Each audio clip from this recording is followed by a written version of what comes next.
Bonjour Thierry. Bonjour François.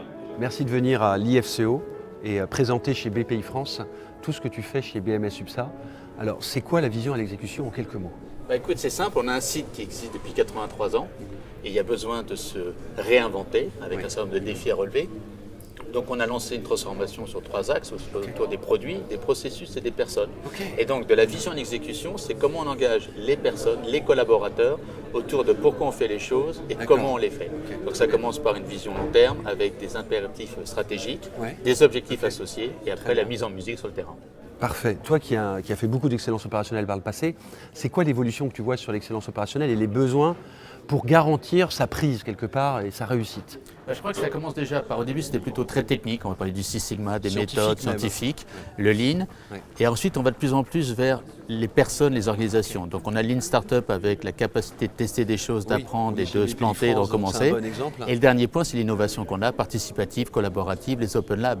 En fin de compte on a un outil assez impressionnant qu'on peut utiliser à plusieurs niveaux. La vraie question c'est pourquoi on le fait et comment on le fait dans la culture d'entreprise dans laquelle on est. Très bien. La dimension culturelle.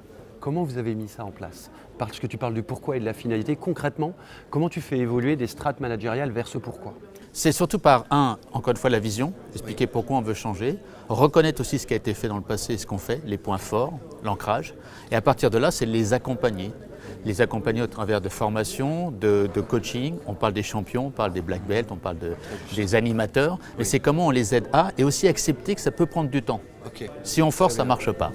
Une dernière question, tu as un dirigeant face à toi qui te dit « Moi j'ai mon entreprise qui fait 1000, 10 000, 100 000 personnes et j'ai des difficultés à passer à l'excellence opérationnelle. Qu'est-ce que tu lui recommanderais? Comment est-ce qu'il pourrait s'y prendre pour y arriver avec plus de chance ?» Déjà, identifier clairement son besoin. Pourquoi il a besoin de passer à l'excellence? Pourquoi? Et ensuite, commencer à prendre un pilote, tester, engager, identifier les promoteurs et utiliser cette énergie que j'appelle le côté popcorn, c'est-à-dire chauffer tranquillement et petit à petit les succès vont arriver. Pour passer à la masse critique en fait. Voilà, exactement. Et communiquer. Il peut y avoir urgence, comme on vient de l'entendre avec la sirène qui vient de passer. Et communiquer. Même dans le cas de l'urgence, comment ça se passe du coup? L'urgence, il faut garder la tête froide. Encore une fois, il faut recentrer. Donc c'est pour ça, encore une fois, l'alignement vision-exécution par rapport à des problématiques est importante. Avoir des sentinelles, c'est-à-dire que s'assurer qu'on est toujours sur le bon chemin. Très bien. Les sentinelles, c'est le visual management par exemple. C'est tous ces points-là qui permettent de s'assurer est-ce qu'on est sur la bonne route ou pas. Et puis aussi avoir le pouvoir de dire non, stop, on change. Pas s'entêter, parce que s'entêter parfois, c'est juste se remettre en cause. Voilà.